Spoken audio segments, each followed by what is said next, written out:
베트남은 인도차이나 반도의 동쪽 끝에 남북으로 길게 뻗은 국가입니다. 북쪽은 중국과 국경을 마주하고 서쪽은 쯔엉선 산맥을 기준으로 라오스, 캄보디아와 이웃합니다. 베트남은 크게 북부, 중부, 남부로 나눕니다. 그 이유는 자연 환경이 매우 다르기 때문입니다. 북부는 히말라야에서 내려온 산간지대와 동쪽으로 흐르는 홍강, 해안의 강을 따라 형성된 평야지대로 구성됩니다. 특히 홍강 삼각주는 벼농사가 발달한 곳으로 인구가 많아서 베트남 역사가 시작된 곳입니다. 북부는 수도 하노이가 위치하고 있습니다. 중부는 고원의 산간지대, 모래언덕, 좁은 평야로 구성되어 농업이 크게 발달하지는 못했지만 대신에 열대 산림자원이 풍부합니다. 남부는 베트남 최대 곡창지대인 메콩강 삼각주가 있는 지역으로 17세기 말이 되어서야 캄보디아에서 베트남으로 영토가 변화하였고 베트남 최대 도시인 호찌민이 위치하고 있습니다. 베트남 역사는 대내투쟁과 대외투쟁으로 나누어서 볼 수 있습니다. 대내적으로는 베트남 북부에서 시작해 중부와 남부를 접수해가는 역사입니다. 지금부터 불과 200년 전까지만 해도 중부는 참족의 참파왕국, 남부는 크메르족의 캄보디아 영토였기 때문입니다. 베트남 사람들이 중남부의 수많은 다른 민족들을 통합해 나간 이 대내투쟁을 남띠엔, 즉 남진 정책이라고 합니다. 20세기 베트남 전쟁에서 북부가 승리하여 남부를 통일한 것도 남띠엔으로 볼 수 있겠습니다. 한편 대외적으로 볼 때 베트남 역사는 북쪽에 위치한 중국의 남침에 저항한 역사입니다. 이것을 막을 거자를 써서 베트남식 발음으로 북그라고 합니다. 베트남은 1000년 넘게 중국 왕조의 지배를 받다가 10세기 당나라가 멸망하는 혼란을 틈타 독립하였습니다. 그 1000년 사이에는 중원이나 강남이 혼란하면 그 틈을 타서 저항한 역사를 가지고 있으며 반대로 중원이나 강남이 강성하면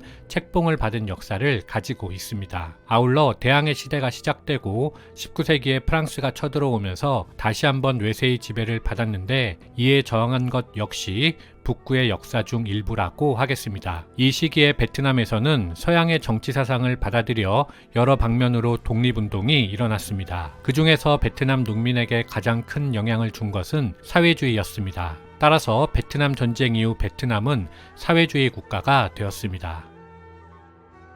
베트남의 시작은 중국의 염제 신농씨의 3대 손 제명이 제이를 낳은 뒤 남쪽으로 놀러가서 선녀를 만나 룩뚝을 낳으면서 시작됩니다. 제명은 제이에게는 북쪽, 즉 중국을, 룩뚝에게는 남쪽, 즉 베트남을 다스리게 했습니다. 룩뚝의 후손 중 웅부엉이 발랑 왕국을 세웠는데 그것이 베트남 최초의 국가입니다. 이때가 대략 기원전 2900년 전후라고 하며 기원전 3세기까지 존속되었다고 합니다. 단군이 고조선을 세운 것이 기원전 2333년이라고 하니까 베트남 신화에 따르면 중국 다음으로 오래된 역사가 바로 자신들의 역사인 셈입니다. 물론 이 부분은 모두 신화이기 때문에 그대로 받아들이기는 어렵습니다. 베트남 신화는 중국을 북국이라 하고 자신을 남국이라 하여 중국과 대등하면서 동시에 대립적인 관계로 묘사한 것이 포인트입니다. 북국은 남국을 괴롭히는 존재로 묘사하고 남국의 군주가 이를 막아내며 백성을 구하는 내용으로 구성함으로써 베트남 역사가 중국 역사와 떼어낼 수 없는 관계에 있음을 드러냅니다.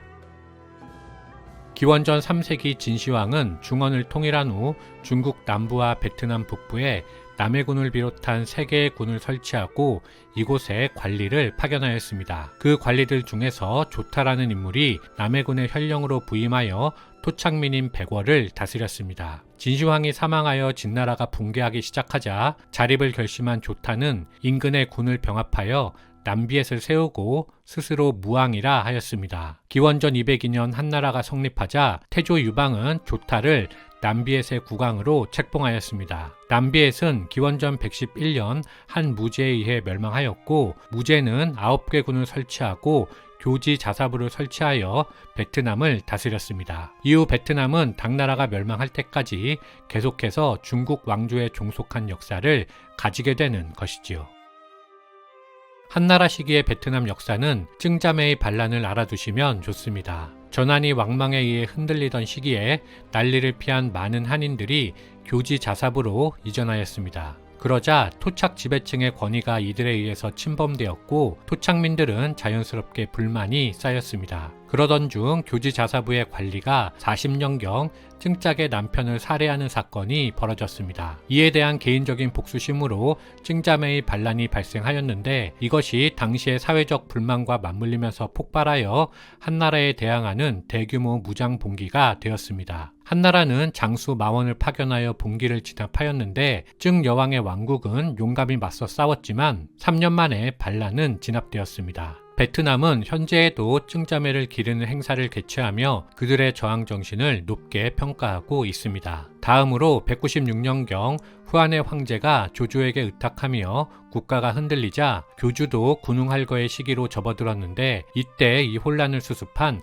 사섭이란 인물이 있었습니다. 사섭 정권은 저스티스 채널에서 오나라를 설명할 때 다루었기 때문에 이번 영상에서는 생략하도록 하겠습니다. 다만 사섭 정권 시기에 훗날 중국과 베트남의 경계가 나누어지는 사건이 발생하기 때문에 이 부분이 궁금하신 분들께서는 오나라 편을 참고하여 주시기 바랍니다. 한나라가 멸망한 후 3에서 6세기까지 남북조 시기에 강남에 위치한 왕조의 관심은 오로지 중원 왕조의 침략을 어떻게 방어할 것인가였습니다. 따라서 이 시기 교주의 역사는 강남 왕조와 연동되기보다는 교주에 파견된 관리들의 독자적인 행위에 의해서 결정된 역사라 정리할 수 있겠습니다. 589년 수나라가 남북조의 혼란을 정리하고 다시 중국을 통일하였습니다. 따라서 수나라는 하노이에 교주 총관부를 설치하였습니다. 하지만 수나라는 곧 멸망하였고 618년 당나라가 들어섰습니다. 당나라는 679년 교주 총관부를 안남 도읍으로 승격시켰는데 안남은 남쪽을 안정시킨다는 의미로 베트남이 안남이라고 불린 것은 이때부터입니다. 하지만 8세기 중엽 당나라에서는 절도사 알록산의 난이 중원을 휩쓸었고 반란이 진압된 이후에도 지방의 절도사들은 중앙정부의 권위에 끊임없이 도전하였습니다. 따라서 자연스럽게 안남에 대한 지배가 느슨해질 수밖에 없었는데 그러자 9세기 중반에 티베트 미얀마 계통의 남조가 안남의 북서쪽에서 안남으로 세력을 확대하였습니다. 그렇게 당나라와 남조 사이에 안남을 둘러싼 패권투쟁이 발생하였습니다. 당나라는 남조에 대항해 고전했지만 864년 장수 고병의 활약으로 남조의 침략을 물리쳤습니다. 이후 안남 도읍은 폐지되었고 고병이 정예절도사가 되어 번진의 책임자로 임명되었습니다. 도읍부가 폐지되고 번진이 설치되며 절도사가 임명되었다는 것은 베트남도 이제 당나라의 지배에서 사실상 벗어났다는 것을 의미했습니다. 이어서 9세기 후반이 되면 당나라에서 황소의 난이 발생하는데 이때 장안이 함락되며 대부분의 번진들은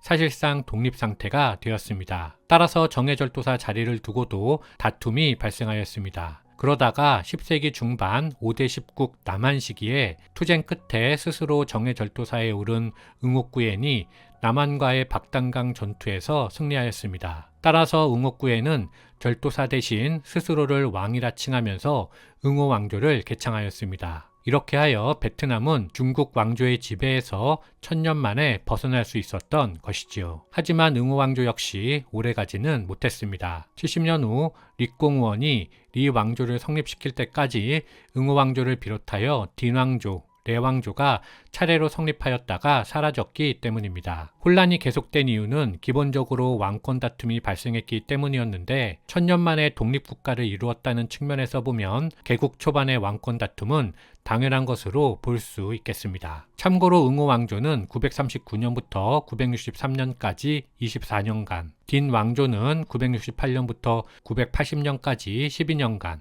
레 왕조는 980년부터 1009년까지 약 30년간 계속되었습니다. 그러다가 1009년에 드디어 베트남 역사상 최초로 장기 집권한 왕조가 탄생하게 되는데 그것이 리 왕조입니다. 리 왕조에서 행정과 조세제도 등을 정비하며 중앙 집권이 일어나고 과거제를 도입하였으며 태학을 설치하고 농토를 개간하는 등 베트남은 본격적인 발전을 시작하게 되는데요. 이상 마치고 그 이야기는 다음 시간에 전래 왕조의 마지막 황제가 사망하고 동생들이 재위를 다투는 틈을 타 친위대 사령관이었던 리공우원이 궁정 쿠데타로 정권을 장악하였습니다. 그리고 신하들의 요청으로 왕자에 올라 리 왕조가 성립하였습니다. 리 왕조는 묘호를 채택한 최초의 베트남 국가로 리공우어는 태조, 베트남 말로 타이또라 불립니다. 타이또는 즉위후 곧장 수도를 홍강 삼각주 중심부 다이라로 옮기고 이곳을 탕롱이라 불렀습니다. 이후에는 송나라 황제에게 특산품을 바치며 책봉을 원하였고 송 황제는 타이또를 교지군왕에 책봉하였습니다. 군왕이라 부른 것에서 알 수 있듯이 송 황제는 베트남을 독립국가로 인정하지 않았고 언제든지 침략하여 무너뜨릴 수 있는 대상으로 여겼습니다. 타이또는 중국식 전통을 따라 죽기 전에 자신의 장자를 황태자로 책봉하였지만 동남아시아에서는 중국식 계승이 낯선 문화였기 때문에 타이또 사망 후 계승 분쟁이 일어났습니다. 하지만 황태자는 우여곡절 끝에 타이똥,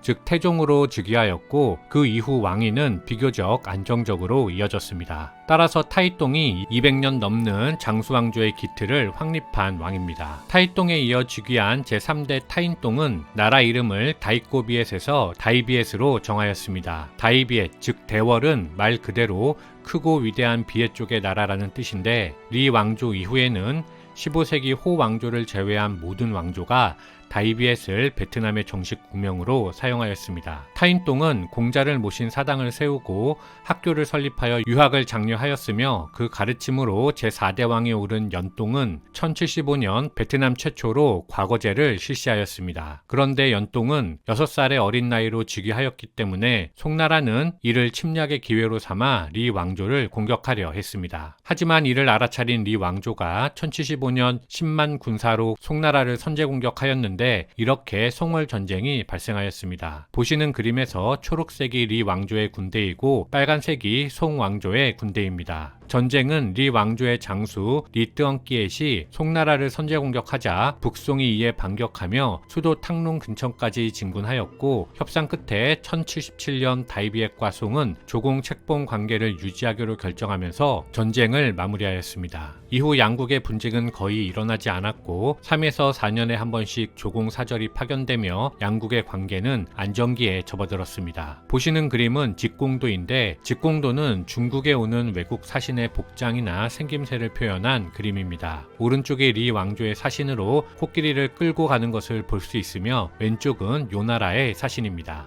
안정적이던 양국의 관계는 1126년 송나라에서 정강의 변이 일어나면서 송의 황제가 금나라로 끌려가고 북송이 수도 변경을 벌이고 장강 이남의 임안으로 도망하여 남송이 성립하는 사건이 발생하며 변화하였습니다. 남송의 신세는 언제나 금나라에 멸망당할지 모르는 처지였기 때문에 자신들의 안위를 위해서 리 왕조의 도움이 절실했습니다. 따라서 1174년 남송은 리 왕조를 군왕에서 안남 국왕으로 승격하여 책봉하였는데 이것은 드디어 송나라가 다이비엣을 독립국으로 인정하였다는 의미였습니다. 여기서 한 가지 포인트는 이때 이후 18세기까지 베트남 왕조들은 대외적으로는 안남을 국호로 사용하였고 대내적으로는 다이비엣을 국호로 사용하였다는 점입니다. 이를 통해 베트남이 겉으로는 중국에 사대하는 척했지만 속으로는 자신들이 중국과 대등한 국가로 포지션하려 했다는 것을 알 수 있습니다. 따라서 다이비엣이 가장 많이 싸운 나라는 북쪽이 아니라 남쪽으로 인접한 참파였습니다. 앙코르 왕국과는 찌영선 산맥으로 가로막혀 군대가 넘나들 수 없었기 때문입니다. 리 왕조가 계속되는 동안 참파와 리 왕조는 응해안 이남의 접경지를 두고 일진일퇴를 거듭하였는데 참파가 점차 남쪽으로 밀려났고 다이비엣이 조금씩 영토를 넓혀갔습니다. 다만 리 왕조는 영역을 넓혀갔지만 호족들의 바로를 억누를 만큼 강력한 제국은 아니었기 때문에 독립적인 지방 정권은 언제든지 중앙정부의 반란을 일으킬 수 있었습니다. 그리고 그런 반란을 진압하면서 세력을 키운 외척 전투도가 실권을 장악하고 양위받아 리 왕조를 무너뜨리고 1225년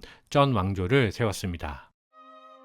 1258년 남송을 정벌하고 있던 쿠빌라이는 뭉케칸의 지시로 전 왕조의 다이비엣에 출정하였지만 패퇴하였습니다. 이후 쿠빌라이는 대칸이 되었고 1279년 남송을 멸망시킨 후 1284년 제2차 침략을 단행하였는데 그 역시 패배하였습니다. 그리고 1288년 제3차 침공이 개시되었는데 박단강 전투에서 몽골이 결정적인 패배를 당하면서 이후 몽골은 베트남 침략을 멈추게 됩니다. 전 왕조의 충신 쩌능다운 일본은 제2차 침략에 이어 제3차 침략에서도 목책과 말뚝 등을 이용한 전술로 몽골의 침략을 막아냈습니다. 그들이 무적의 몽골 군대를 막아낼 수 있었던 것은 쩌능다오를 중심으로 단단한 결속력을 유지했기 때문이라고 하는데요. 제가 읽은 책에 의하면 그 단결의 원천은 왕과 종실의 근친혼에 있었다고 합니다. 아이러니한 것은 쩐 왕조의 멸망 역시 혈연 공동체가 와해되는 사건이 제5대 민동 시기에 발생하면서 시작되었다는 점입니다. 황태자 책봉을 둔 종실 간 다툼에서 왕의 장인인 쩐꾸옥전이 희생되었는데 그 결과 종실 간 단합이 흔들리기 시작했습니다. 그러자 그 틈을 타 남쪽에서 참파가 공격해왔고 1371년 사상 처음으로 참파가 수도 탕롱을 점령하면서 쩐 왕조는 멸망의 위기에 봉착했습니다. 그런데 이때 외척 렉구리가 참파의 침략을 극적으로 막아냈습니다.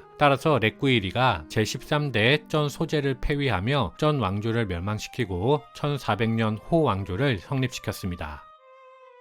제위에 오른 렉구이리는 국호를 다이비엣에서 다이응으로 바꾸고 자신의 성도 레에서 호로 바꿔 호꾸이리가 되었습니다. 베트남어에서 응우는 순임금의 성을 뜻하고 호는 순임금의 후손인 호공을 뜻합니다. 순임금이 덕이 높아 성이 다름에도 요임금으로부터 천하를 물려받았다는 전설이 내려오는데 국호를 바꾼 이유는 자신도 순임금처럼 덕이 높아 왕권을 이어받은 것이라는 왕권의 정당성을 획득하기 위함이었습니다. 한편 비슷한 시기에 중원에서는 명나라가 들어섰는데 명영락제는 호꾸이리의 역성혁명을 이유로 베트남으로 쳐들어와 호 왕조는 개국 7년 만에 멸망하였습니다. 따라서 이후 베트남은 독립 400여 년 만에 다시 중국의 지배에 놓이게 되었습니다.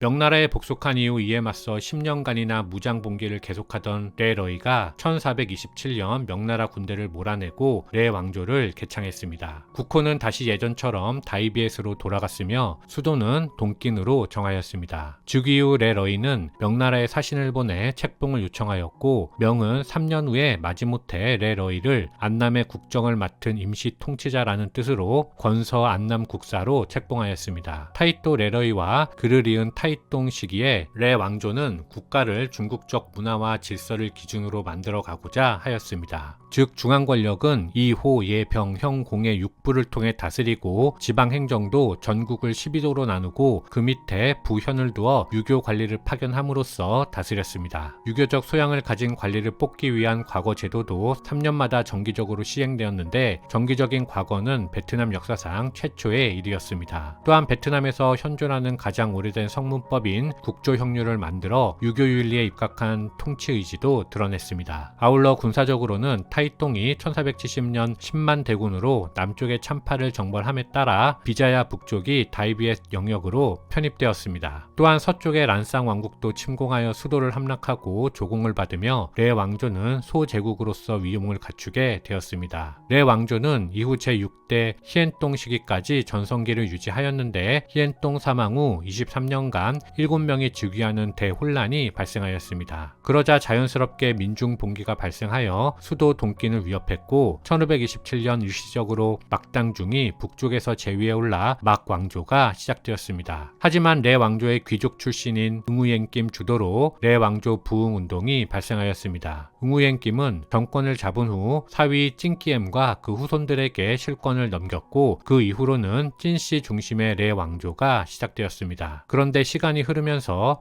응우옌 씨와 황제를 확보한 찐씨 간의 권력투쟁이 발생하였고 그 과정에서 찐씨의 영역은 수도 동낀을 포함한 현 베트남 북부가 되었고 응우옌 씨의 영역은 현 베트남 중남부로 결정되었습니다. 게다가 17세기 전반은 후금이 명나라를 쳐들어가던 시기였기 때문에 명이 베트남의 국내 정세에 개입하기 어려운 상황이었습니다. 따라서 자연스럽게 찐씨와 응우옌 씨의 내전이 발생하였습니다. 내전 결과는 인구를 비롯해서 전쟁 물자 등 모든 전력이 우세했던 북부의 승리가 되어야 했지만 남쪽의 응우옌 씨는 적은 병력으로 똘똘 뭉쳐서 찐씨의 공격을 막아냈습니다. 대략 반세기 동안 총 7차례의 공방을 펼친 양가는 1672년을 끝으로 휴전에 들어갔습니다. 휴전한 이유는 중원에서 명나라가 멸망하고 청나라가 들어섰을 뿐만 아니라 1662년 남명마저 멸망하며 청이 마음만 먹으면 얼마든지 남하하여 다이비엣을 공격할 수 있었기 때문이었습니다. 휴전 후 찐씨 정권은 래 왕조의 수호자란 명분으로 다른 무인 가문들의 도전을 뿌리치며 250년간이나 장기 집권하였지만 역성혁명은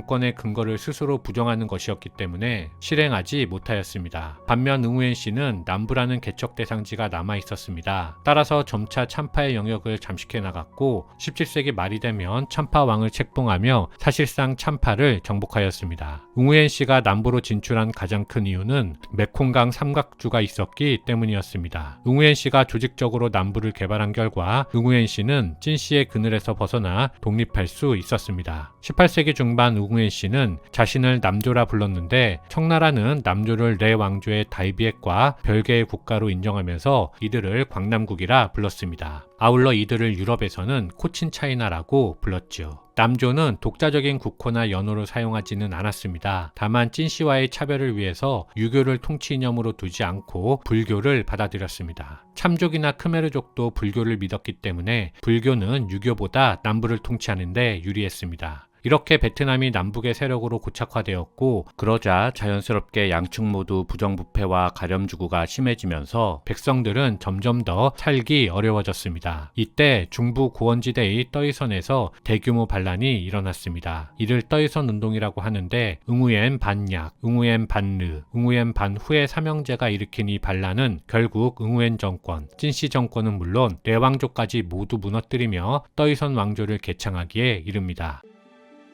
떠이선에서 세력을 키운 응우엔 삼형제의 반란이 응우엔 정권의 수도인 북쪽의 푸수원과 남쪽의 자딘을 압박했습니다. 그런데 이때 찐씨 정권이 떠이선 반란의 진압을 명분으로 남하하여 오히려 푸수원을 함락했습니다. 이에 응우엔 삼형제는 찐씨 정권에 귀속하였습니다. 이후 찐씨 정권은 삼형제를 선봉으로 남쪽으로 도망친 응우엔 정권을 공격하였는데 북쪽에서 살아가던 찐씨 정권의 군대는 남쪽에서 유행하는 풍토병을 견디지 못하고 철수할 수밖에 없었습니다. 따라서 응우엔 삼형제가 홀로 공격하였고 자딘까지 도망간 응우엔 정권 귀족들을 모조리 살해하며 떠이선 왕조를 개창할 수 있었습니다. 그런데 응우엔 정권의 15살짜리 응우엔 푹아인이 살아남아서 숨어 있었고 떠이선 군대가 철수하자 자딘을 탈환하고 자딘 정권을 세웠습니다. 하지만 1784년 응우엔 반후에가 지휘하는 떠이선 군대가 돌아왔고 곧 격퇴당하며 자딘은 다시 떠이선 왕조에게 넘어갔습니다. 한편 자딘 정권을 무너뜨린 후 떠이선 왕조는 응우엔 반후에를 선봉으로 북쪽으로도 진군하여 푸수원을 무너뜨리고 탕롱으로 진군했고 찐씨 정권도 무너졌습니다. 아울러 당시 래 왕조의 황제는 허울뿐인 존재였기 때문에 실질적으로 떠이선 왕조는 베트남 전국을 통일한 셈이었습니다. 따라서 응우의 삼형제 중 큰형 반약은 중앙에서 황제로 등극하고 둘째 반르는 남쪽 자딘 일대를, 막내 반후에는 타인호아부터 투언호아까지 북쪽을 다스리게 되었습니다. 다만 베트남의 핵심은 북부였기 때문에 황제는 큰형이 차지하였지만 실질적인 세력은 막내가 가장 강력했습니다. 한편 래 왕조의 황제는 북쪽으로 달아나 청의 원조를 구했는데 걸륭제는 래 왕조를 돕는다는 이유로 20만 대군을 파견하여 탕롱에 입성했습니다. 그러자 삼형제 중 가장 강력했던 반후에가 찬란하게 빛나는 천하의 중심이란 뜻으로 꽝중이라는 연호를 사용하며 스스로 황제에 즉위하였습니다. 꽝중 황제는 푸수원에 주둔하고 있었는데 청의 탕롱 입성 소식을 듣자 곧장 탕롱으로 진군하였습니다. 꽝중 황제는 북진하면서 청나라의 용서를 구하는 편지를 쓰며 적을 안심시켰는데 탕롱에 도착하자 코끼리 부대를 앞세워 진격하니 청군의 기병은 코끼리 부대를 보고 놀라 모두 달아났고 요새로 물러나 수비하기에 급급했습니다. 결국 1789년 청군과 래 왕조의 마지막 황제는 모두 청나라로 달아났고 이렇게 래 왕조마저 무너지며 베트남은 통일되었습니다. 이후 꽝중 황제는 사신을 보내 걸륭제에게 황제의 팔순잔치에 자신이 직접 참석할 테니 본인을 안남 국왕으로 책봉해달라고 요청하였습니다. 1790년 꽝중은 자신의 조카를 대신 팔순잔치에 보냈는데 청나라는 이를 알았음에도 쪽으로 그냥 넘어가면서 안남국은 베트남에 안정적으로 정착하였습니다. 하지만 2년 후 꽝중 황제가 40살의 젊은 나이로 사망하고 큰형 반냥마저 사망하면서 떠이선 왕조는 급격히 무너지기 시작했고, 그 틈을 타 응우엔 푹 아인이 떠이선 왕조의 타도를 노리기 시작했습니다.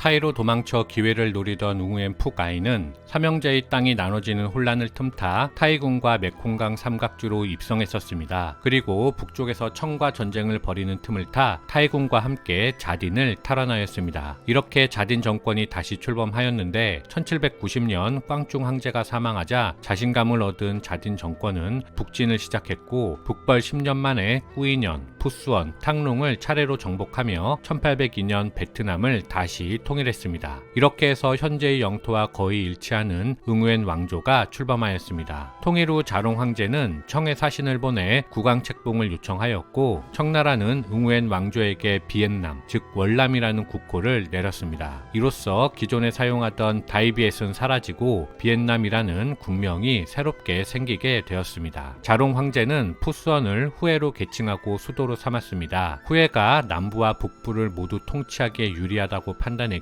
때문이었습니다. 집권 초기 응우엔 왕조의 가장 시급한 문제는 모든 왕조가 그렇듯 어떻게 중앙 집권을 확립하여 안정적으로 국정을 운영할 것인가 였습니다. 응우엔 정권은 청나라를 따라 중앙은 이호 예병 형공의 육부로 구성하고 지방은 성으로 통일하여 행정을 일원화 하였습니다. 한편 유학을 장려하여 중앙 집권을 도왔는데 응우엔의 유교 관리들은 오히려 청나라를 만주 오랑캐로 여기며 자신들만이 중국 문명을 계승한 정통 왕조라는 자부심을 가지고 있었습니다. 자롱 황제의 뒤를 이어 1820년 즉위한 민망 황제도 아버지의 유지를 따라 베트남 중심의 질서를 만들기 위해서 캄보디아를 침략했고, 타이군을 내쫓고 친베트남 왕을 내세우며 캄보디아에 일종의 괴뢰국을 세웠습니다. 하지만 민망 황제 사후에 타이와 친타이 캄보디아군에 의해 결국 병합은 실패로 끝났습니다. 영국의 동남아 침략에 고무된 프랑스가 1821년 베트남에 사절을 보내 통상을 요구하였지만 민망 황제는 단호히 거부하였습니다. 이후 프랑스는 꾸준히 통상을 요구하였는데 1842년 아편전쟁의 성공에 자극받은 프랑스가 1843년과 45년 전함으로 무력 시위를 하고 선교사를 파견하며 보다 적극적으로 통상을 요구하였습니다. 이에 베트남은 천주교 박해는 물론 선교사마저 살해하며 쇄국 정책으로 일관하였습니다. 조선 역시 1860년대에 프랑스 선교사를 살해하며 쇄국 정책으로 일관했던 것을 볼 때 근대 베트남 역사는 근대 한반도의 역사와 비슷한 점이 많다는 것을 알 수 있습니다. 결국 베트남과 프랑스는 선교사 살해 문제로 전투를 벌였고 1859년 프랑스가 메콩강 삼각주 지역을 점령하였습니다. 아울러 1862년 프랑스의 압력에 굴복해 제1차 사이공 조약을 체결하였습니다. 본 조약으로 가톨릭은 자유롭게 포교할 수 있게 되었고, 남부의 세계성을 프랑스에 할양하였으며 다낭을 비롯한 항구 3곳을 개방하고 배상금으로 은 400만 냥을 지급하였습니다. 프랑스는 조약으로 획득한 메콩강 삼각주 지역을 코친차이나라고 불렀습니다. 이렇게 베트남의 분열과 식민지화가 시작되었습니다. 조선도 메이지 유신에 성공한 일본의 통상 요구에 굴복하여 1876년 강화도 조약을 체결한 것으로 볼 때 베트남과 조선은 식민지화되는 과정도 비슷하다고 볼 수 있겠습니다. 다시 돌아와서 메콩강 삼각주에서 큰 이익을 본 프랑스는 다음 타겟으로 북쪽의 홍강 삼각주를 노렸고 1873년 해군 장교 가르니에가 홍강 삼각주를 점령하였습니다. 그런데 당시 프랑스가 프로이센과의 전쟁에서 패배하고 파리 코민이 성립하는 등 복잡한 국내 상황이 있었기 때문에 베트남에 군대를 증파할 수 없었습니다. 따라서 결국 프랑스는 홍강 삼각주를 포기하였고 그 대신에 사이공에서 제2차 사이공 조약을 체결하였습니다. 여기서 후에 조정은 코친차이나의 주권을 인정하고 프랑스의 국익에 반하는 제3국과의 조약은 체결하지 않기로 했습니다. 제2차 사이공 조약은 프랑스의 일시적 휴전의 결과로 체결한 조약일 뿐임을 후에 정권도 잘 알고 있었기 때문에 조약 체결 이후 후에 정권은 청나라의 원조를 요청했습니다. 예상대로 1882년 프랑스의 해군 사령관 리비에르가 다시 하노이를 점령하였고 파견된 파견된 청나라의 흑기군이 사령관 리비에르를 살해하였습니다. 그러자 프랑스는 이번에는 대규모 병력을 파견하고 1883년과 84년에 각각 제1, 2차 후해 조약을 체결하였습니다. 이 두 조약으로 베트남은 프랑스의 보호국이 되었고 외교권이 프랑스에게 넘어갔습니다. 1862년 제1차 사이공 조약이 최초의 불평등 조약으로 체결된 이후 약 22년 만에 외교권이 넘어간 것입니다. 대한제국도 1905년 우리가 을사늑약이라 부르는 제2차 한일협약을 통해서 일본에게 외교권을 박탈당한 바 있습니다. 강화도 조약이 1876년이니까 한반도는 최초의 불평등 조약 이후 약 30년 만에 외교권을 박탈당한 셈입니다. 그렇게 볼 때 베트남의 식민지화가 조선보다 조금 더 빨리 앞서서 빠르게 진행되었다고 볼 수 있겠습니다. 한편 베트남이 프랑스의 보호국이 된 것을 받아들일 수 없었던 청나라는 프랑스와 전쟁을 벌였는데 이것이 청불전쟁입니다. 청불전쟁은 지난 청불전쟁 편을 참고하여 주시기 바랍니다. 전쟁 결과만 말씀드리면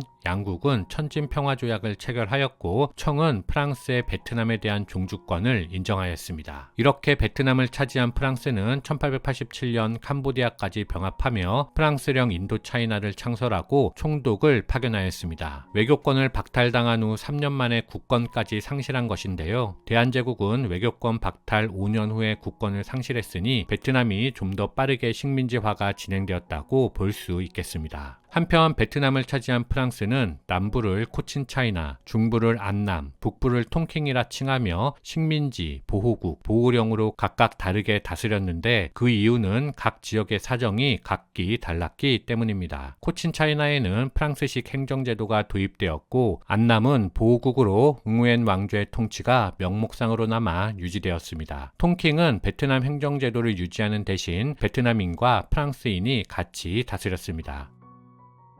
대한제국이 국권 피탈 과정에서 일본에 저항했던 것처럼 베트남도 국권을 상실하기 전부터 프랑스에 대한 저항운동을 시작했습니다. 특히 후해 정권의 측근들은 근황령을 발표하여 프랑스를 몰아내려 했지만 이것은 단순히 이전의 지배체제를 복구하려 한 초보적인 저항운동이었을 뿐 봉건적인 베트남 사회를 개혁하려는 노력은 아니었습니다. 따라서 초기 근황운동은 널리 퍼지지 못하고 곧 사라졌습니다. 이후 등장하여 베트남 독립운동의 초반부를 이끈 인물은 판보이쩌우입니다. 그는 1867년 중부 응해안성의 가난한 유학자 집안에서 태어나 중국 구전을 공부하며 실력을 키웠고 향시에 합격하며 독립운동에 뛰어들었습니다. 판보이쩌우와 그 동료들은 메이지 유신에 성공한 일본을 동경했는데 일본 성공의 이유는 정치체제의 선진화, 즉 입헌군주제에 있다고 생각했습니다. 따라서 그는 청나라에서 변법자강운동을 주도한 량치차오의 무술정병기, 신민설 등을 읽으며 서양의 정치 사상을 공부하였습니다. 자연스럽게 판보이쩌우는 민족주의와 민주주의를 기반으로 한 새로운 독립국가 건설을 꿈꾸었습니다. 실제로 량치차오는 판보이쩌우를 만나 베트남의 실상을 글로 써서 세계에 알릴 것, 젊은이들을 해외로 유학 보낼 것 등 두 가지를 조언하였습니다. 따라서 판보이쩌우가 쓴 책이 월남 망국사이며 동경했던 일본의 수백 명의 유학생을 보내게 되는데 이를 동류운동이라고 합니다. 동류는 동쪽으로 유학을 보냈다는 의미인데 여기서 동쪽은 일본을 뜻합니다. 그 밖에 판보이쩌우는 근황운동의 지도자 호황호아탐과 무력투쟁을 실행하고 신해혁명을 통해 공화정을 배우고자 중국으로 넘어가는 등 독립운동을 지속하였지만 결국 성공하지 못하였고 1925년 상하이에서 프랑스 경찰에게 체포된 후 15년 동안 가택연금 상태로 지내다가 1940년 사망하였습니다. 판보이쩌우와 함께 베트남 독립운동사에서 반드시 기억해야 하는 인물은 바로 호찌민인데요. 호찌민부터는 다음 시간에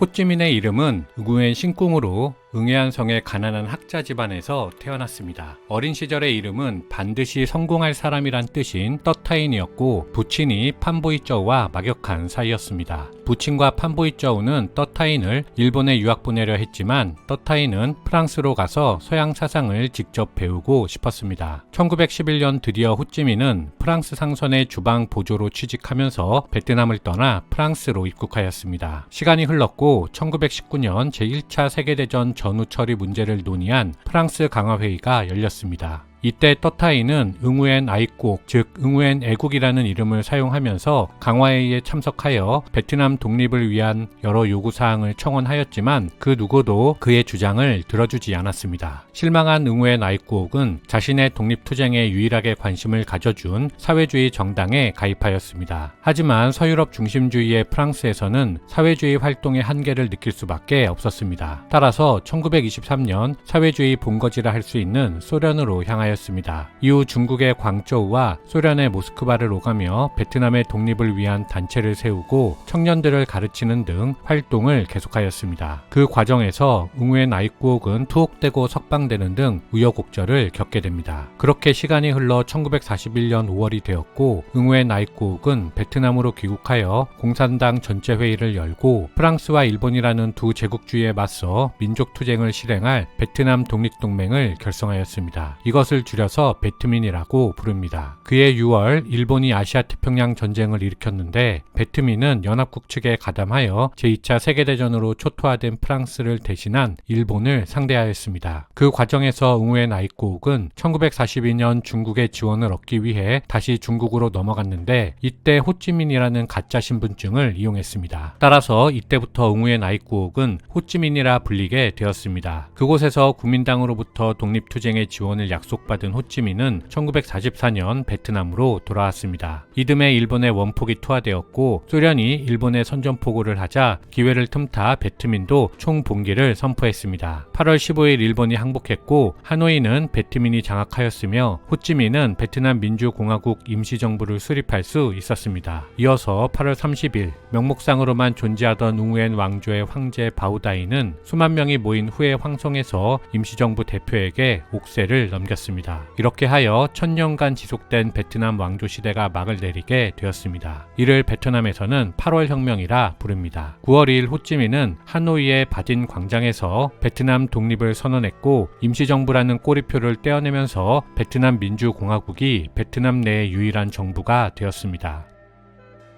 하지만 베트남의 기쁨은 오래가지 못했습니다. 종전 직후 벌어진 포츠담 회담에서 연합국이 인도차이나에서 여전히 무장 중인 일본군을 해체한다는 명목으로 16도 선을 기준으로 북쪽에서는 중국 국민당군이 남쪽에는 영국군이 진주하기로 결정하였기 때문입니다. 단 프랑스는 이 계획에서 배제되었는데 그럼에도 불구하고 프랑스는 인도차이나에 거주하고 있는 자국민을 보호한다는 명목으로 하노이에 군대를 파견하였습니다. 이후 프랑스는 영국의 협조하에 남부 주요 도시와 시설들을 장악하며 베트민 세력을 축출하였습니다. 그리고 1946년 프랑스가 영국으로부터 북위 16도선 이남에 대한 권한을 넘겨받고 코친차이나 공화국을 건설하였습니다. 한편 북위 16도선 이북에는 베트남 민주공화국 정부, 중국 국민당군, 하노이에 상륙한 프랑스군 등 세계 세력이 존재했기 때문에 복잡한 상황이었습니다. 중국 국민당 정부는 프랑스와 협상으로 베트남에서 프랑스의 종주권을 인정하고 철수하기로 하였습니다. 따라서 호찌민은 프랑스와 협상을 하였고 호찌민 생트니 협정이 발표되었습니다. 협정의 내용은 호찌민이 프랑스군을 완전히 물러가게 하는 것이 불가능하다는 점을 인정한 상태에서 5년간 프랑스군의 주둔을 허용하는 것이었습니다. 베트남 사람들은 호찌민이 반역자라면서 분노했습니다. 평화적 합의가 체결되었음에도 불구하고 베트남인과 프랑스군 사이의 갈등이 심해졌고 이렇게 제1차 인도차이나 전쟁이 발생하였습니다.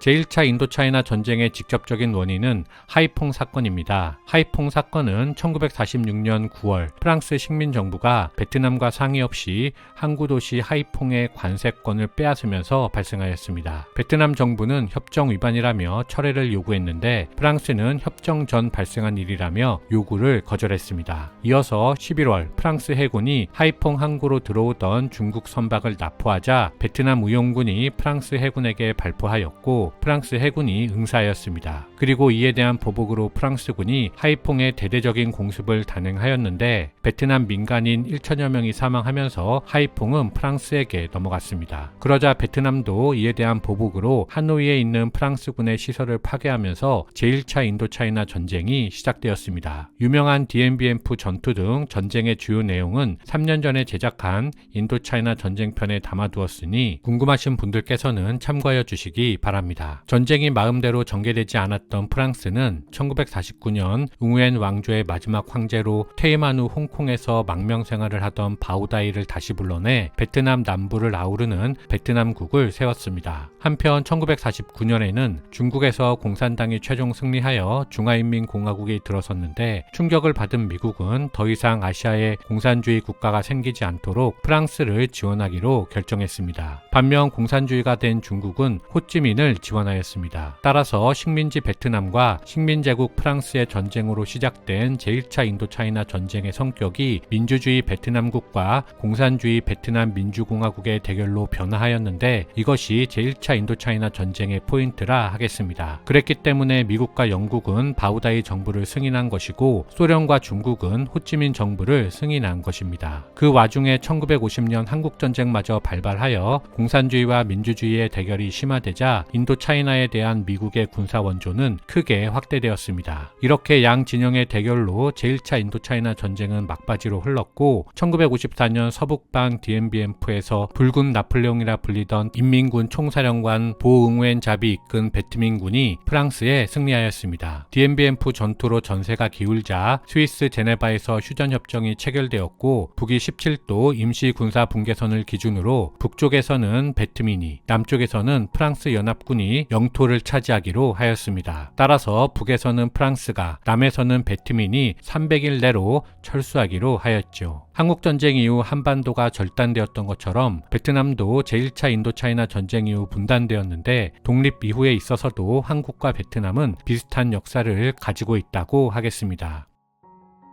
미국은 남부 베트남이 무너지면 인접한 라오스와 캄보디아는 물론 남쪽의 도서국가들을 포함한 동남아 전체가 공산화될 수 있다고 생각했습니다. 따라서 미국은 남쪽이 강력한 반공기지가 되기를 원했고 그 뜻을 실천해줄 인물로 프랑스 식민군 대장 출신으로 민족 반역자로 여겨지던 응우딘 지엠을 선택하였습니다. 미국에 있던 응우딘 지엠이 돌아와서 바오다이의 지명으로 총리가 되었고 이후 입헌 군주제와 공화제를 두고 국민투표를 한 결과 98%가 공화제를 찬성하는 이상한 상황이 연출되었습니다. 이어 펼쳐진 대통령 선거에서는 유권자 수 45만 명보다 많은 66만 표를 획득한 응우딘 지엠이 당선되며 베트남 공화국의 초대 대통령이 되었습니다. 따라서 제네바 협정에 따라 1956년 이전에 실시하기로 예정되어 있던 남북 총선거는 휴지 조각이 되어버렸고 북위 17도선이 국경선으로 굳어졌습니다. 따라서 이때부터 이미 제2차 인도차이나 전쟁, 즉 우리가 흔히 부르는 베트남 전쟁의 씨앗이 배태되었다고 하겠습니다. 대통령에 당선된 응우딘 지엠은 남부 단독으로 국회의원 선거를 시행했고 본인을 지지하는 인물로 구성된 국회는 응우딘 지엠의 입맛에 맞는 헌법을 만들었습니다. 이렇게 남부에서 독재가 시작되었고 공산주의자들이 축출되자 남부의 노동당원들은 북쪽의 지원을 요청하기에 이르렀습니다. 하지만 북부도 자신들의 시스템을 재건하는 것이 우선이었기 때문에 남부에 쉽게 개입하기 어려웠습니다. 그 와중에 무장투쟁을 통해 남부를 해방시켜야 한다고 최초로 주장한 인물이 바로 레주언이고 그가 1910년 베트남 노동당 제1서기로 선출되었습니다. 반면 호찌민은 무장투쟁은 미국의 개입을 초래한다며 조심스럽게 접근했는데 결과적으로는 양측의 입장이 절충하여 반영된 결의안 1호가 채택되었습니다. 어쨌든 이제 베트민에게 남부의 해방은 북부의 재건만큼 중요한 사안이 되었습니다. 그래서 1960년 12월 남부에서 북부가 지휘하는 남베트남 민족해방전선이라는 반정부 단체가 결성되었습니다. 이 단체가 소위 말하는 베트콩이지요. 베트콩은 베트남 공산주의자라는 의미입니다. 따라서 이제 베트남은 북쪽의 베트남 민주공화국, 남쪽의 베트남 공화국, 남쪽에 있으면서 북쪽의 지위를 받는 베트콩 이렇게 세 세력으로 나뉘었습니다. 그런데 베트남 공화국의 힘은 미국에 의존했기 때문에 시간이 갈수록 남베트남에 대한 국민의 지지도는 하락했습니다. 결정적으로 1963년 사이공에서 스님 틱 광득이 남베트남의 불교 탄압에 맞서 분신하는 사건이 발생하면서 국내 는 물론 해외까지 남베트남 정부를 규탄하는 목소리가 커지게 되었습니다. 정권이 흔들리자 이를 두고 볼 수 없었던 미국의 묵인하에 지엉반민 장군의 군사 쿠데타가 일어났고 응우엔 지엠은 처형당하였습니다. 사람들은 환호했고 부패한 응우엔지엠 정부를 척결해 주기를 바랬지만 저응반민은 그럴 능력이 없었습니다. 따라서 이듬해 또다시 응우엔 카인 장군이 미국의 지지하에 쿠데타를 성공시켰는데 그 역시 국가를 재건할 능력이 없기는 마찬가지였습니다. 두 번의 쿠데타가 발생할 동안에 북쪽은 남쪽의 정규군을 파견하지 않았습니다. 미국의 개입으로 확전될 것을 경계했기 때문이었습니다. 하지만 두 번의 쿠데타에도 불구하고 남베트남이 변화하지 못하자 북부의 직접 개입 여론이 대세가 되었습니다. 따라서 1964년 3월 응우엔 치타인 장군을 북위 17도선 이남으로 파견하였습니다. 이에 미국도 직접적인 군사 개입을 결정할 수밖에 없게 되었지요. 이렇게 제2차 인도차이나 전쟁이 발생하게 되는데요. 우리에게 베트남 전쟁으로 알려진 전쟁이 바로 제2차 인도차이나 전쟁입니다. 제2차 인도차이나 전쟁은 다음 시간에 계속 우리가 베트남 전쟁이라고 부르는 것은 제2차 인도차이나 전쟁을 말합니다. 베트남 전쟁은 1964년 8월 2일 tonkin만에서 정찰 중이던 미 구축함 매덕스호가 북베트남 어뢰정의 공격을 받고 교전하면서 시작되었습니다. 미군은 반격을 통해 북베트남 어뢰정에 큰 손실을 입혔는데 이틀 후 다시 북베트남 영해에 침투하여 임무를 수행하던 중 또다시 공격을 받았다고 보고했지만 곧바로 악천후로 공격 여부가 불확실하다고 추가 보고했습니다. 하지만 군사 개입의 명분을 찾고 있던 존슨 대통령이 후속 보고를 무시한 채 보복 공격을 명령했고 의회로부터 공격 권한을 부여받으면서 베트남 전쟁이 개시되었습니다. 지금 보시는 그림은 베트남 전쟁을 주도한 3인방이 국무회의를 하는 장면입니다. 왼쪽부터 러스크 국무장관, 존슨 대통령, 맥나마라 국방장관입니다. 맥나마라가 존슨의 참전에 결정적인 영향을 준 인물로 알려져 있습니다.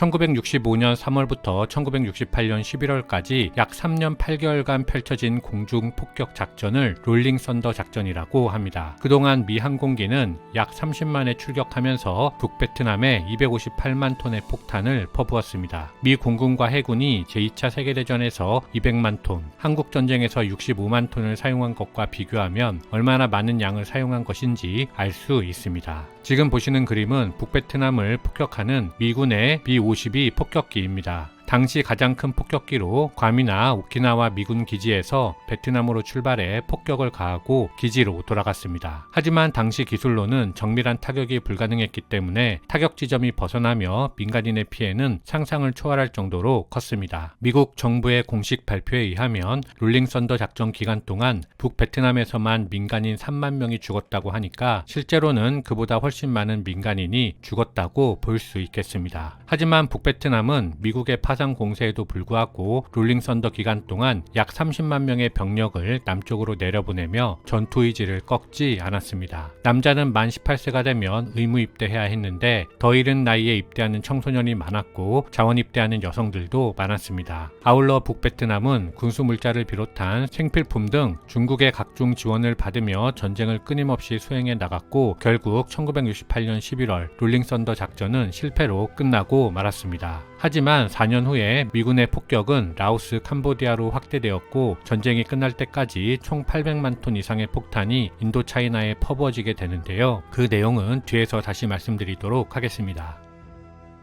공중폭격 작전이 롤링 썬더라면 지상에서는 서치 앤 디스트로이 작전이 실행되었습니다. 수색과 선멸 작전은 적이 있을 것으로 추정되는 곳에 헬리콥터를 이용해 지상군을 투입한 후 신속하게 적을 찾아 제거하고 적의 근거지를 파괴한 후 철수하는 작전입니다. 제가 읽은 책에 따르면 1966년 어느 한 달 동안 미군이 남베트남에 쏜 총탄이 1조 발, 박격폭탄이 1천만 발, 로켓탄이 480만 발 사용되었다고 합니다. 지금 보시는 사진은 베트콩 근거지로 추정되는 오두막에 불을 지르는 지포 작전 중인 미군이며 이 사진은 베트콩 용의자를 끌고 가는 미군입니다. 이 사진은 남부 해방군 병사들이 습지를 순찰하는 모습입니다.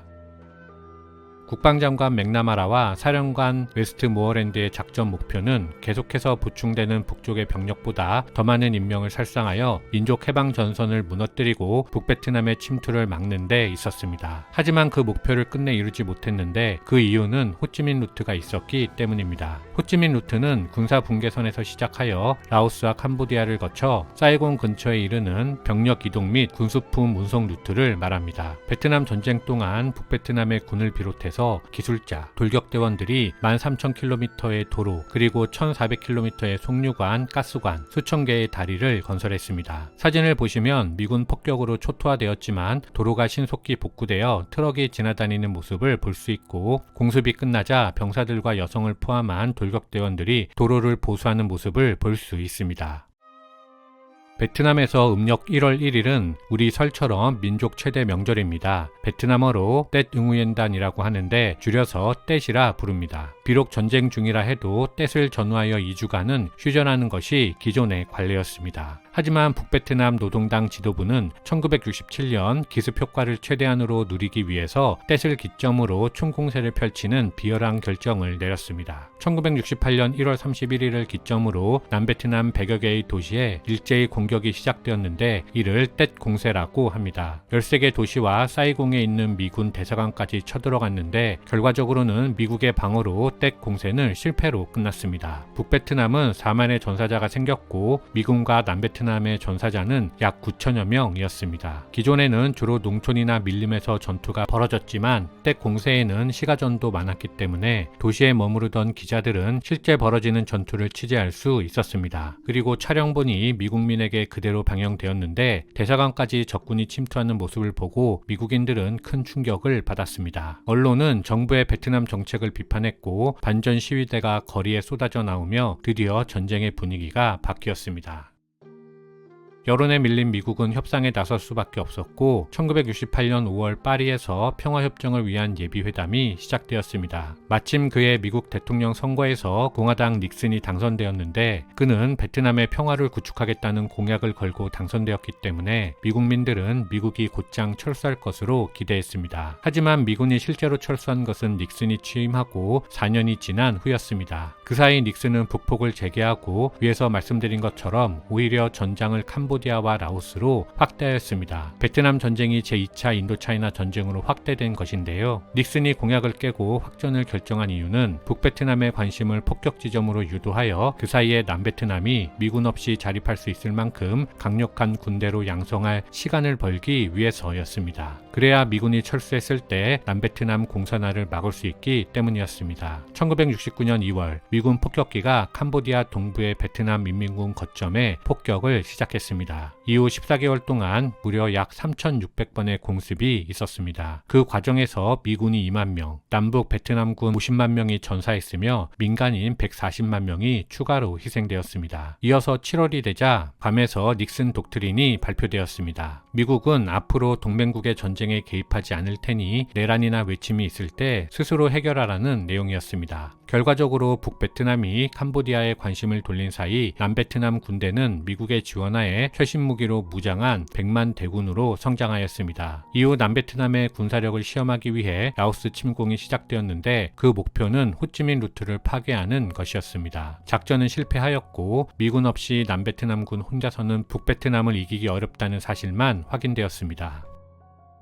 1970년 2월 미국과 남베트남은 비밀 협상을 시작했습니다. 미국 측 대표는 닉슨의 안보보좌관 헨리 키신저였고 베트남의 대표는 노동당 정치국원 레득토였습니다. 헨리 키신저는 기존의 도미노 이론에 매몰되지 않고 소련의 위협에 대응하기 위해 중국과 손잡아야 한다고 주장했습니다. 마찬가지로 북베트남을 견제하기 위해서도 중국이 필요하다고 생각했습니다. 미국이 베트남에서 철수하면 중국에 화해를 요청하고 그것이 받아들여지면 중국은 북베트남에 대한 지원을 줄일 것이고 그러면 미국이 남베트남에서 철수해도 쉽게 공산화되지 않을 것이라 생각했습니다. 따라서 1972년 닉슨은 중국의 마오쩌둥, 저우언라이를 만났고 미국과 관계를 개선하는 것이 중국에게 이익임을 설득했습니다. 하지만 이것은 베트남 노동당 지도부에게 중국은 베트남 통일에 대한 관심이 후순위라는 시그널이 된 셈이었습니다. 북베트남의 노동당 지도부는 큰 충격을 받았고 이후 중국과 북베트남 사이는 점차 멀어져 갔습니다. 목표를 달성했다고 생각한 미국은 이제 협상 테이블에 앉았습니다. 하지만 심각한 견해 차이로 협상은 원활히 이루어지지 못했습니다. 그러자 1972년 3월 북베트남의 공격이 재개되었습니다. 이것을 1972년 봄철 대공세라고 합니다. 닉슨 독트린을 발표한 미국은 이미 단계적으로 철수하고 있었기 때문에 당시 병력은 약 6만 5천여 명만 남아있을 뿐이었습니다. 미국은 지상군을 추가로 파견하지는 않았지만 공군과 해군을 통해 북베트남 공격을 막고 북쪽 도시에 대한 공습을 재개하였고 봄철 대공세는 실패하였습니다. 그 사이에도 종전을 원했던 레드크와 키신저의 평화협정은 계속되었지만 남베트남 정부가 강력히 반발하며 합의점을 도출하지는 못했습니다. 따라서 닉슨과 키신저는 1972년 12월 마지막이 될지 모를 크리스마스 대공습을 감행했습니다. B-52 폭격기와 미 군용기가 하노이와 하이퐁을 공습하며 11일 동안 약 2만 톤의 폭탄을 퍼부었습니다. 처참한 광경을 보게 된 세계 여론은 미국을 격렬하게 비판했고 유엔까지도 미국을 비판했습니다. 결과적으로 크리스마스 대폭격으로 불리해진 쪽은 오히려 미국이 되어버렸고 닉슨은 공습을 멈추고 다시 협상에 나섰습니다. 1973년 1월 파리에서 레드크와 키신저는 평화협정에 합의하였는데 남베트남의 인민군 주둔이 허용된 반면 미군 및 그 동맹군은 퇴각하기로 했으니 북베트남이 유리한 협정이었습니다. 미군이 철수하면 남베트남 정부는 끝장날 것이 불보듯 뻔했기 때문에 남베트남 정부만 낙동강오리알 신세가 되어버렸습니다. 그렇게 1973년 3월 마지막 미군이 베트남을 떠났습니다.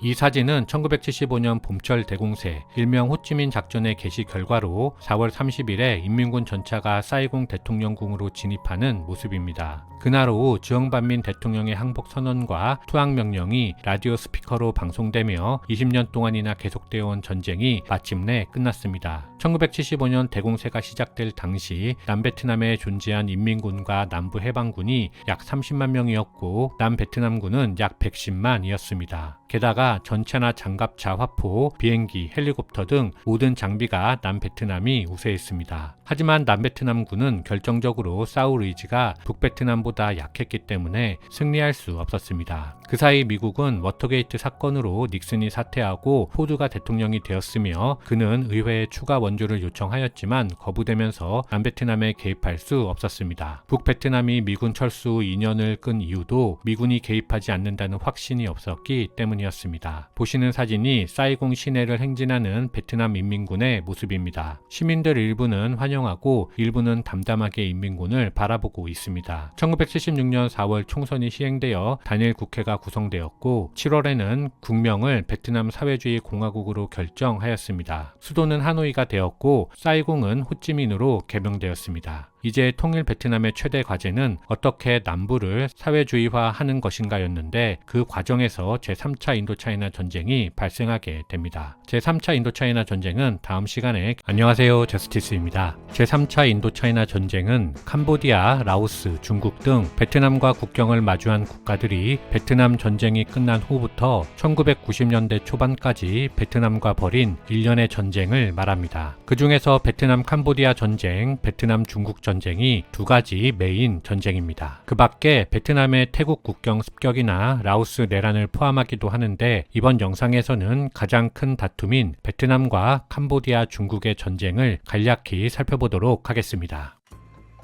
베트남 캄보디아 전쟁과 베트남 중국 전쟁은 서로 연결된 전쟁입니다. 그래서 두 전쟁을 묶어서 제3차 인도차이나 전쟁이라고 부릅니다. 서로 연결된 전쟁이라 하는 이유는 1978년 베트남이 캄보디아를 침공해서 전쟁이 발생하자 이를 자국에 대한 위협으로 간주한 중국이 이듬해인 1979년에 베트남의 북쪽 변경을 침략하면서 전쟁이 발생했기 때문입니다. 그렇다면 통일된 지 얼마 되지도 않은 베트남은 왜 자국의 안정도 확보되지 않은 상태에서 캄보디아를 공격했을까요? 크게 보면 베트남이 17세기 이후 계속해서 캄보디아를 침공하고 내정에 간섭해왔기 때문으로 볼 수 있습니다. 그 간섭 와중에 캄보디아는 베트남으로부터 사회주의도 받아들였는데 1950년대에 들어서면 캄보디아에 북베트남의 지원을 받는 크메르 인민혁명당이 결성되었습니다. 그리고 1967년이 되면 폴포트를 비롯한 반베트남 성향의 급진 세력이 인민혁명당보다 더욱 좌파적인 크메르 루즈를 결성하였습니다. 그런데 1970년 캄보디아 정치인이자 군인인 론놀 장군이 미국의 지원하에 쿠데타를 일으켜 시아누크 국왕 국왕을 몰아내고 크메르 공화국을 건국하는 사건이 발생하였습니다. 그러자 크메르 루즈가 미국을 물리치고 꼭두각시 론놀 정부로부터 인민을 해방시켜야 한다며 론놀 정부와 내전에 돌입했습니다. 비록 반베트남 성향이었지만 크메르 루즈는 내전 초반에는 미국의 압도적 무력에 대응하기 위해서 북베트남의 지원을 받았습니다. 하지만 미군이 캄보디아에서 물러나자 곧 베트남과 결별하고 친베트남 인민에 대한 숙청을 시작했습니다. 대신 중국에게 지원을 요청했는데 베트남 패권주의가 확산될 것을 우려한 중국이 이를 받아들였습니다. 그리고 1975년 드디어 크메르 루즈가 론놀 정부를 무너뜨리고 민주 캄푸치아를 건국했습니다. 민주 캄푸치아는 1975년부터 79년까지 약 4년간 존재했는데 폴포트가 이끈 크메르 루즈의 킬링필드는 바로 이때 자행되었습니다. 베트남 정부는 자신들에게 우호적이지는 않지만 안보에 위협이 되지 않았기 때문에 크메르 루즈의 잔악한 행위들을 못 본 척 했습니다. 하지만 크메르 루즈는 곧 캄보디아 왕국 시절 빼앗긴 영토를 되찾겠다는 명목으로 베트남 영토를 침공했고 베트남 이주민들을 학살했습니다. 이에 베트남은 캄보디아와 전면전을 결정하고 1978년 크리스마스에 10만 대군을 동원해 캄보디아를 공격했고 15일 만에 수도 프놈펜을 함락했습니다. 캄보디아인 대부분이 크메르 루즈에 대한 반감이 심했기 때문에 아무도 저항하지 않았고 폴포트는 태국으로 도망쳤습니다.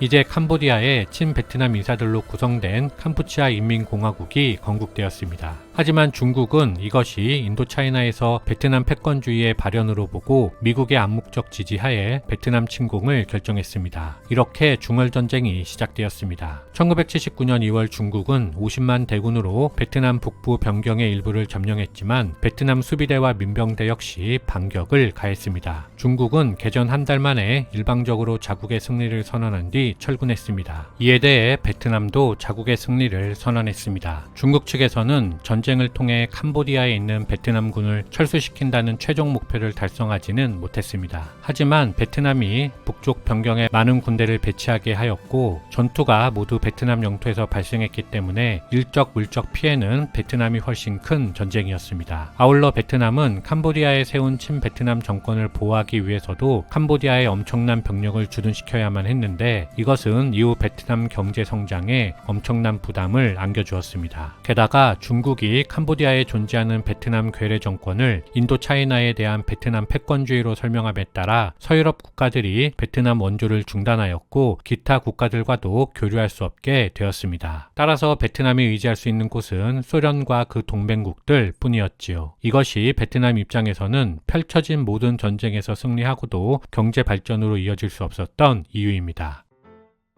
열강의 국권 침탈부터 베트남 전쟁에 이르기까지 베트남 근현대사는 우리 근현대사와 매우 닮아 있습니다. 하지만 결정적인 차이는 베트남은 공산주의화 되었고 우리는 비록 통일되지는 못했지만 민주주의 사회를 이룩했다는 점입니다. 북베트남이 남베트남을 점령하고 가장 시급하게 해결해야 하는 문제는 어떻게 남베트남의 사유재산을 해체할 것인가였습니다. 따라서 농촌을 합작사라는 이름으로 묶어 강제로 모든 국민을 가입하게 하고 통제했습니다. 합작사는 북베트남에서도 통하지 않던 정책이었지요. 남쪽에서 성공할 수 없는 것은 당연했습니다. 이런 사회주의 정책 실패의 연속이 베트남 인민들을 끊임없이 속박했고 전쟁을 발생시켰으며 베트남 경제를 끝없는 침체의 늪으로 안내한 이유였습니다. 그것을 깨닫고 노선을 바꾼 것이 바로 1986년부터 시행된 도이무이 정책인 것이지요. 이후 베트남은 괄목할 만한 경제 성장을 이룩하게 됩니다. 이상 마치겠습니다. 감사합니다.